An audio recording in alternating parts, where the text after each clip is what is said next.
So today we are making the V-Tao, which is the plant-based take on the double fromage cheesecake from the famous bakery Tao in Japan.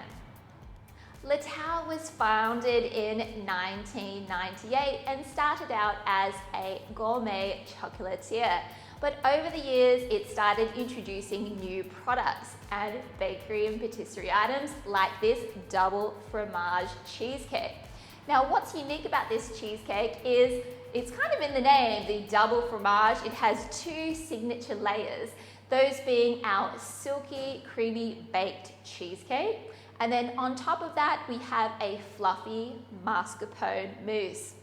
Now, this particular cheesecake does not comprise as a cookie crumb base. It actually has a fluffy and light sponge cake known as a Genoise sponge cake. Now, these types of sponge cakes, because they typically use a lot of eggs that are whipped into a foam, can be quite challenging to make vegan. But I'm going to show you today how you can make it completely plant-based in a traditional way, but without eggs, and this cheesecake without cheese or dairy. So let's get into making this famous Tao cheesecake, and we've coined it the V-Tao. Let's go.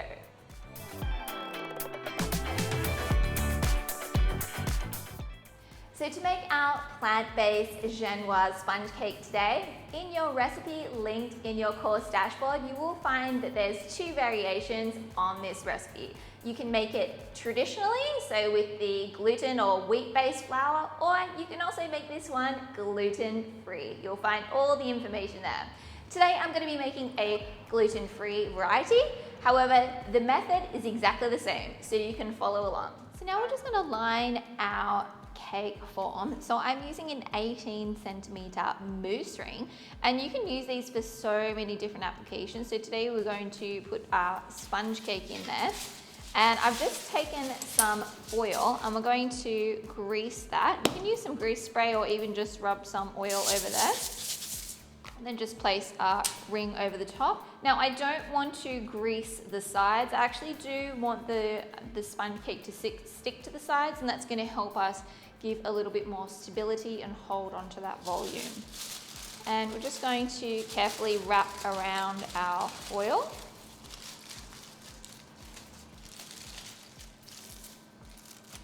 So we have that base covered, and just transfer onto a baking tray.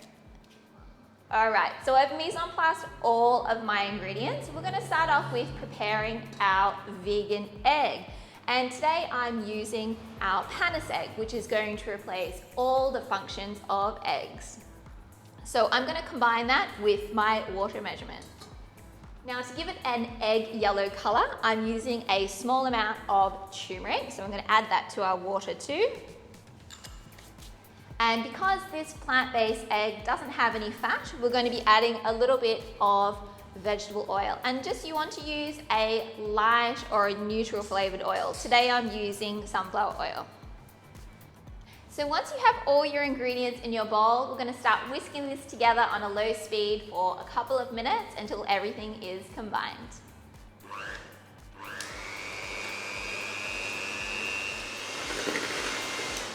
So now we can start adding our sugar. I'm going to start off with just a spoonful at a time, or about 1 tablespoon. I'm just going to add that to my mixture. I'm going to beat this for about a minute or two, or until our mixture about doubles in size. We want to add this very slowly so we can create a good stable foam. And I'm beating on a low to medium speed. What's unique about the Genoise sponge is it doesn't rely on any leavening agents. The leavening comes from the eggs, or in our case, our panis egg, from all those little air bubbles that we're creating with the whipping process. After about a minute or two, you'll see that it's about doubled in size and it's become nice and pale and kind of thick. We're going to continue adding our sugar, about a spoonful at a time, and beat for about a minute in between each addition.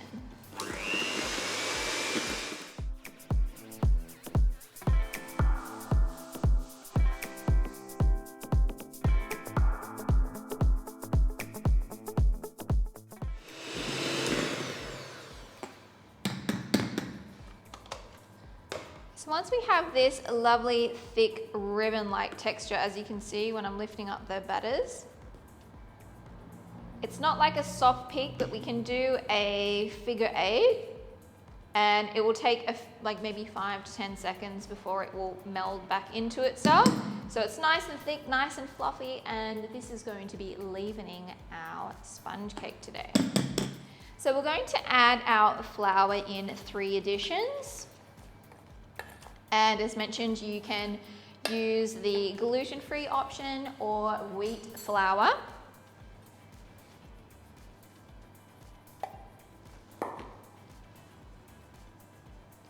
And I like to sift it in just to make sure we have no lumps. And we're just going to fold that in. We don't want to deflate our foam. Just make sure you scrape it underneath the bowl as well.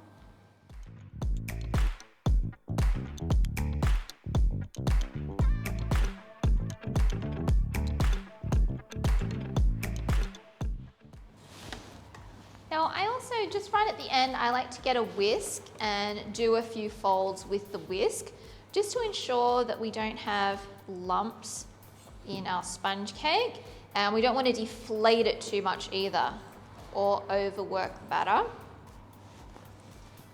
So just kind of doing a few stroke throughs just to make sure it's nicely incorporated. So now we can transfer into our prepared mold.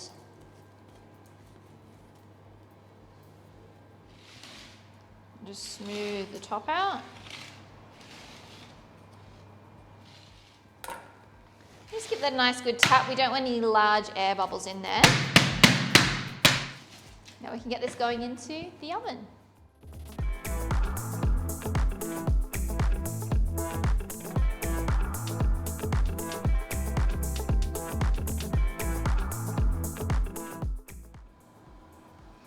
So my oven just went off and my sponge cake is all done. You can see it's a nice golden color, and I did already check the core temperature.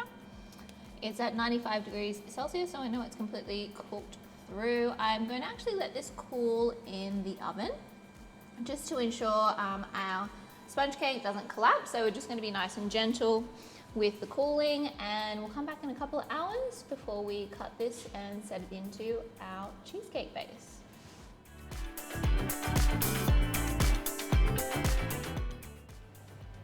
Now we can start preparing our baked cheesecake base. Now I've already gone ahead and made my vegan cream cheese, and you will find a link in your course dashboard of how to make your own soy-based vegan cream cheese. There's also an option to make it almond. So if you are preparing this for someone who is allergic to soy, there is an almond variety as well. The soy one is very easy to make and prepare, so I've already gone ahead and done that. I would recommend not to use a store-bought one because the ingredients may not set when we bake them. So the almond or the soy-based homemade one is the way to go. So I'm going to add that. I've just measured it out into my food processor. I'm just using a little one here. You can also just use a hand mixer, whatever you prefer. We have some plant-based cream, so you can use your favorite. You can use a coconut cream, or I'm using the Flora whipping cream. Now this recipe will call for something called lactic acid. Now lactic acid is completely plant-based. It comes from the fermentation process. You may have heard of lactic acid, or in things like yogurt, it's going to give it that tart sort of flavor. If you can't get lactic acid, you can use lemon juice, and there'll be an alternative of how much lemon juice you need to use. But the lactic acid gives it the very authentic tart or fermented sort of flavor that you would find in cream cheese or yogurt. And then we have our setting agent. I'm using some iota carrageenan today. And if you can get iota carrageenan, it's going to give a more authentic texture, but you can also use the agar-agar. We have our potato protein 300 for some emulsification and to give a lovely silky smooth texture. and we have a small amount of cornstarch for thickening, and it's also going to slow down the setting and cooking process, give it that beautiful texture. And a little bit of melted vegan margarine, and that's going to be for flavor and a little bit of fat too. There was also some salt in there too, so that's already gone in. And then all we need to do is just blend everything until it's nice and smooth.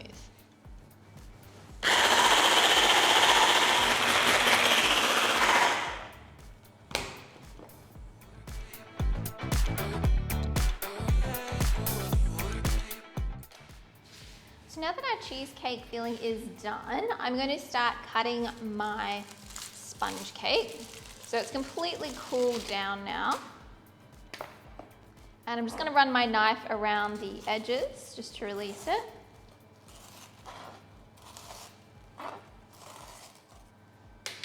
And it's looking lovely, nice and fluffy and spongy. And this was actually the gluten-free one that we did. Now you want to go ahead and just quickly clean and dry your mousse ring because we're going to use that again. Now we're going to take some foil and just grease the base again.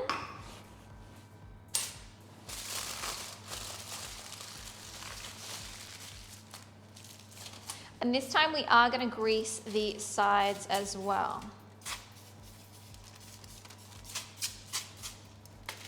Back onto our tray. Now we want to cut about 1/2 inch, which is 1.25 centimeters. You can go and use a ruler or just go by eye. I'm just going to make a marking around the edges. And then once you've made an incision all the way around, then we can just gently saw back and forth with our cake knife or our bread knife to get a nice even layer of our sponge cake, and then just place that into your form. And then for the balance, we're just going to trim off that excess. Just those kind of coloured parts, we don't want those. I think the top's pretty pale, I don't mind that. And I'm just going to cut this up into some smaller pieces because we're going to use this as our crumb. I'm just going to put that on a tray for now. Set that aside.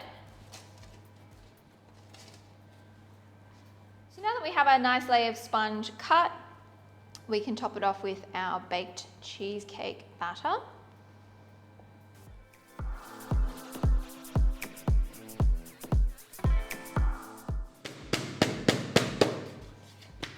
And we're going to get this going into our preheated oven.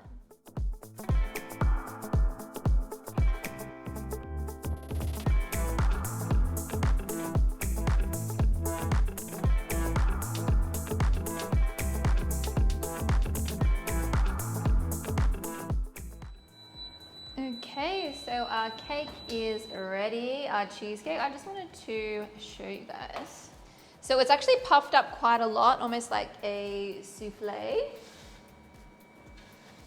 And when I just give it a little shake, it jiggles. So it's not liquid anymore, it has set. I did actually end up putting another 5 minutes, so I did 30 minutes baking. Now I'm actually going to let this cool down in the oven. So I'm going to just shut the door here.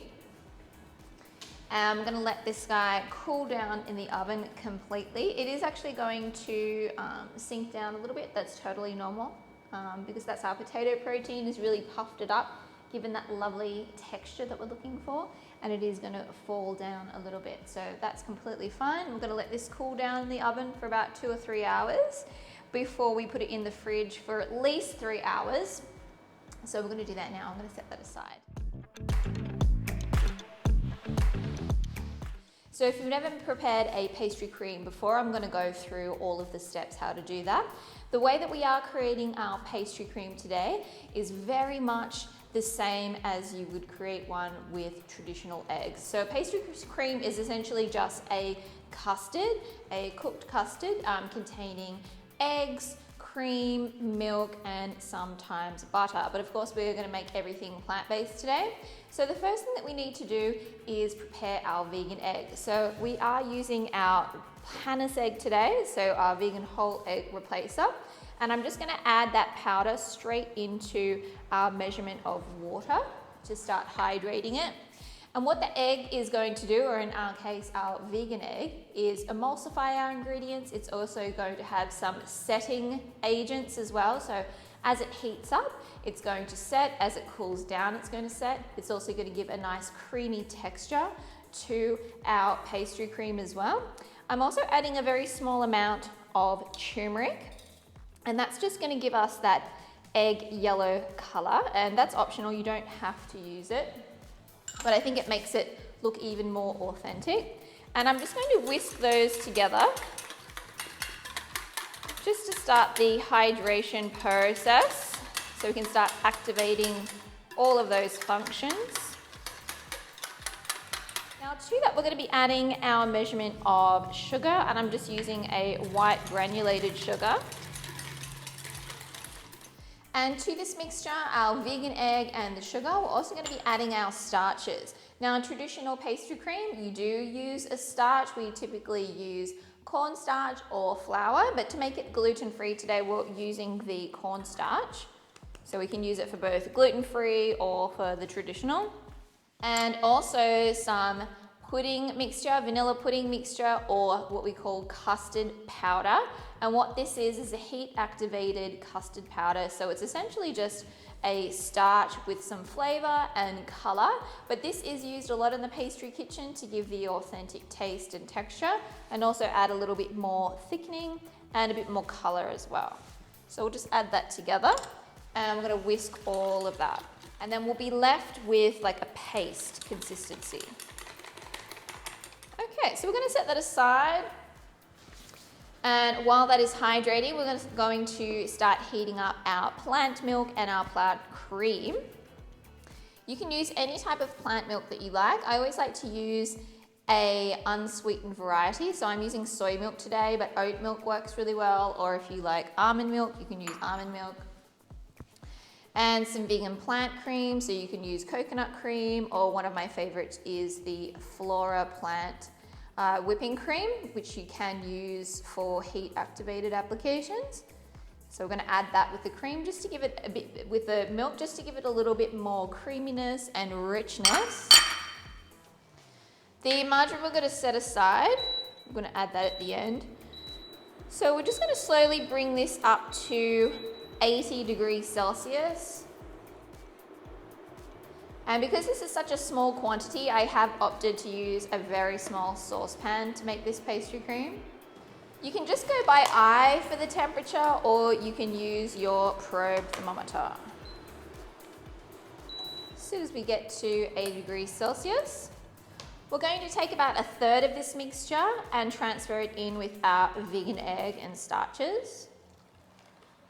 And we're just going to whisk that together.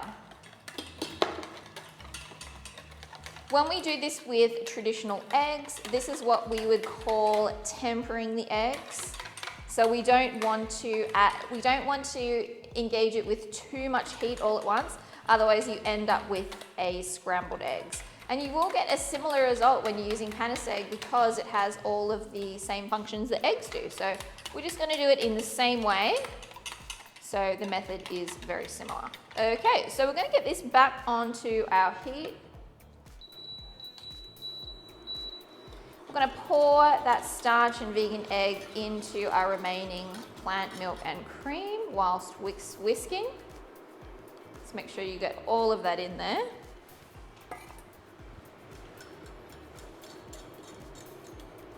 And we're going to cook this pastry cream until it starts simmering and getting thick. So I've got it over sort of like a medium heat. It's not quite simmering yet though, so just waiting until get a little bit more heat. There we go, we've got some bubbles. So I'm going to just make sure that all my starches are cooked through. And to do that, you can check it with a thermometer. You want to bring it up to 94 degrees Celsius. or on a low simmer for like about 30 seconds or so. Sometimes it's a little bit hard to gauge.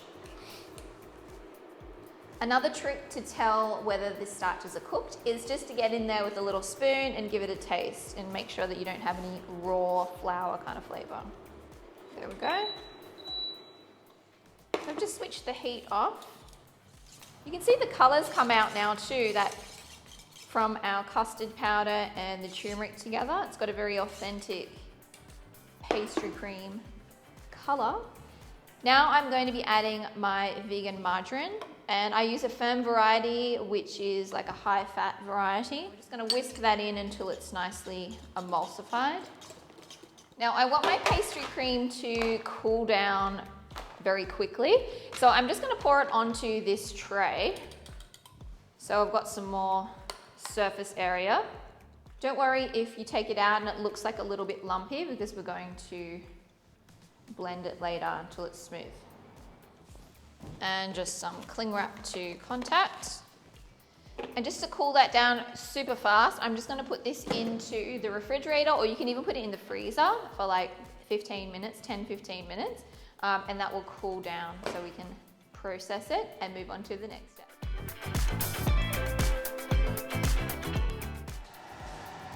So I set aside my remaining cake that I'm going to be using for the crumbs on the outside of our Tao cheesecake. Now, if you have just cut this up and your cake is still quite moist, you can pop the tray in the oven to dry it out for like 10 to 20 minutes. However, because I had this sitting out for several hours and I'm using the gluten-free sponge cake, it's actually dry enough for me to crumble it into the crumbs now, so I'm not going to dry it in the oven. So I've just got my little food processor here, and I'm just going to put that in. I might just do half at a time, just so we don't overcrowd it. And we'll give it a good pulse, get it nice and fine.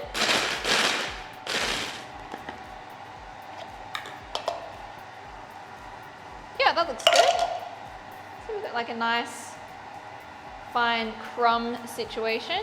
And if you do dry your cake out in the oven and it's really, really dry, don't worry about that, because once we put it on the outside of the cake, it will soften up as well.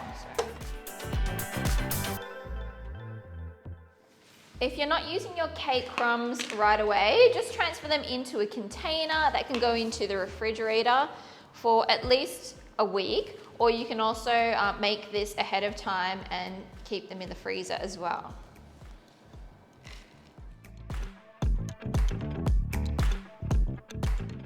So now we can start putting together our vegan mascarpone mousse. I already have my pastry cream prepared and it's been chilling, so it's firmed up now. Now I want to process this until it's nice and smooth, and the easiest way to do this is in a food processor because it's a small quantity. I'm using my trusty little mini one. So we're going to pop that in there.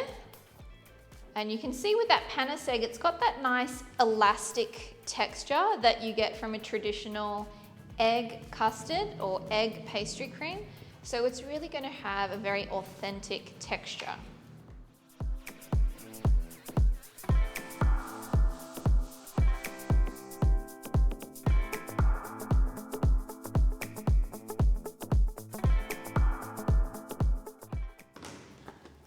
And we just want to ensure that there's no lumps at all, that it's super, super smooth and silky. Now I'm just going to go ahead and measure out how much I need, because it's not going to be this full amount.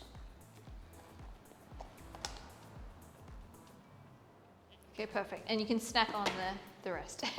Now, because this is a mousse, we are going to be adding some whipped cream to give a nice lightness to it, and also the texture that we are looking for, that nice fluffy texture. So I've gone ahead and measured out already my vegan whipping cream. And I always like to add some confectioner's sugar to my whipping cream. I do find with the plant-based whipping cream, just adding that confectioner's sugar is going to stabilize the foam. So it's important to add the amount of sugar to the whipping cream as well. So I'm gonna whip this on a low to medium speed until we have nice stiff peaks.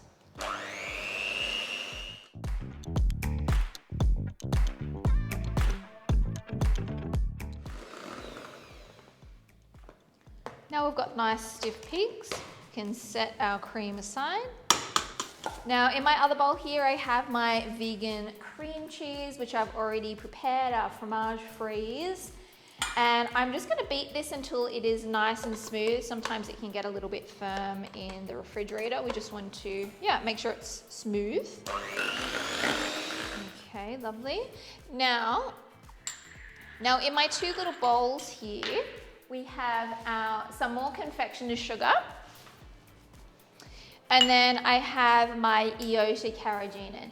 Now the iota carrageenan is going to act as a stabilizer and also absorb a lot of moisture. So what's great about iota carrageenan is we can use it as a thickening agent, a stabilizer, and also to improve the texture of our product, especially when we're working with mousses and creams and anything that we're going to be freezing.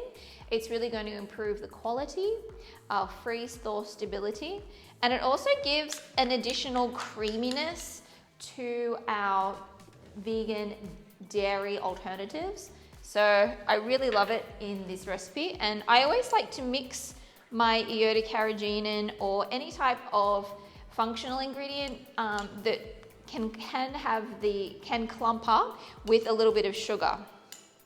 And that's just going to help disperse the powder and ensure that when we mix it, especially when we're doing it in like a cold application like this, that it's going to blend in very well. Okay, so I've mixed that with the sugar. I'm gonna add it to my cream cheese and give this a good mix. Now in your recipe, you'll also find an alternative. You can use xanthan gum as well. It's not quite the same, so if you can't find iota carrageenan, you can use xanthan gum, but if you can find iota carrageenan, it's an amazing vegan ingredient to use. Now I'm gonna go ahead and add my pastry cream that we blended smooth and give that a good blend. Now we can start adding our vegan whipped cream to our base. And we just want to fold this through, keeping it nice and light.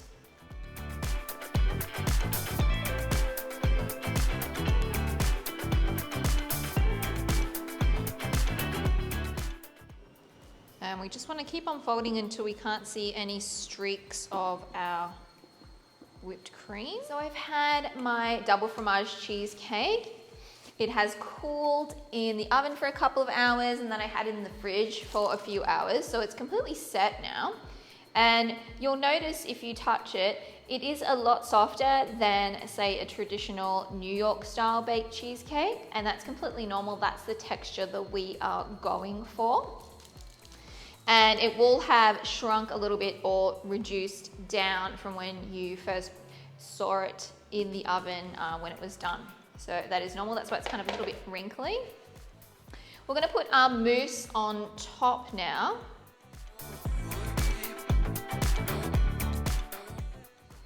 And I like to use an offset spatula to take off that excess mousse.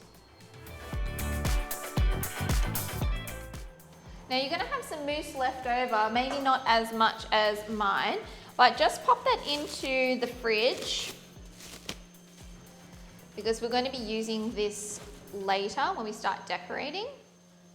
And I'm going to put this into the freezer. I'm just lightly putting some cling wrap on top, especially if your freezer has some different ingredients in there. We just don't want any other smells getting into our cheesecake. So I like to cover it. So I'm going to pop this into the freezer for about 2 to 3 hours. I want it to firm up just so it's much easier to release it from the form and for us to complete the look of our cheesecake.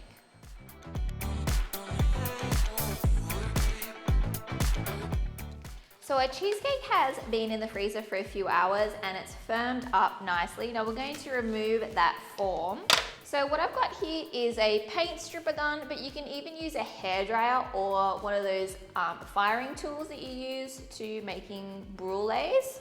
So we're going to use this to release that ring. So of course we just want to make sure that we take off our cling wrap. We're just going to heat around the side.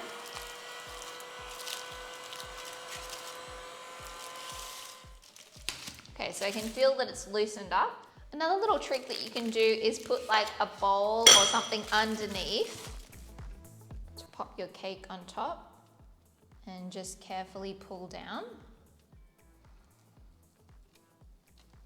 And you always want to do this when your cake is really nice and firm and frozen. Now we reserved some of our mascarpone mousse in the fridge, and I'm going to use that to put a little bit all over, and especially you can see I've got a little bit of gaps as well. So we're going to fill in those gaps and put a thin layer all around the outside so we can stick our crumbs onto it.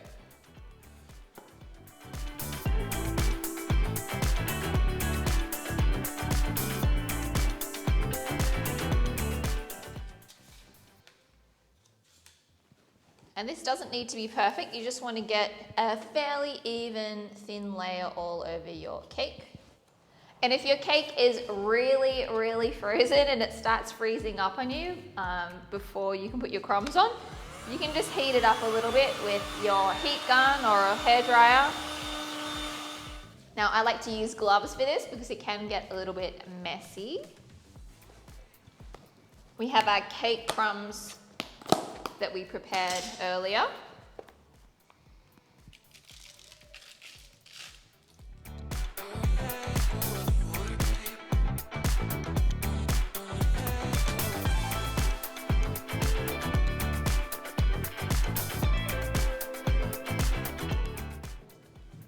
Now I like to use a brush just to brush off any excess, just kind of patting it down.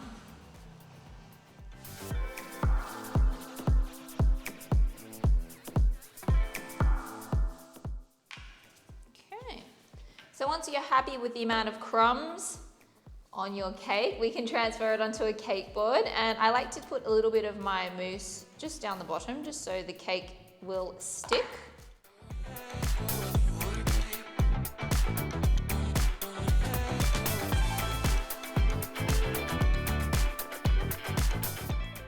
So once you have your Tao double fromage cheesecake completely covered in the crumb, you're going to transfer your cake into the refrigerator for 2 to 5 hours to completely thaw out. You want to do that nice and slowly, so when you cut into it, you have all of those beautiful layers from our Genoise sponge cake to that creamy baked cheesecake, and then our mascarpone mousse.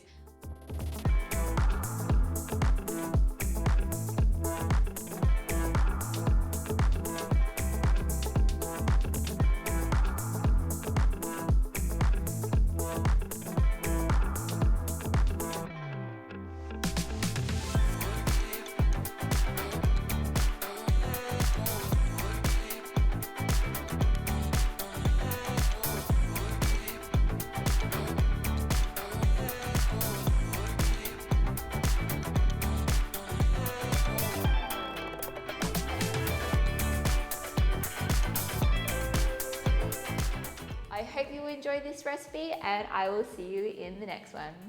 Bye.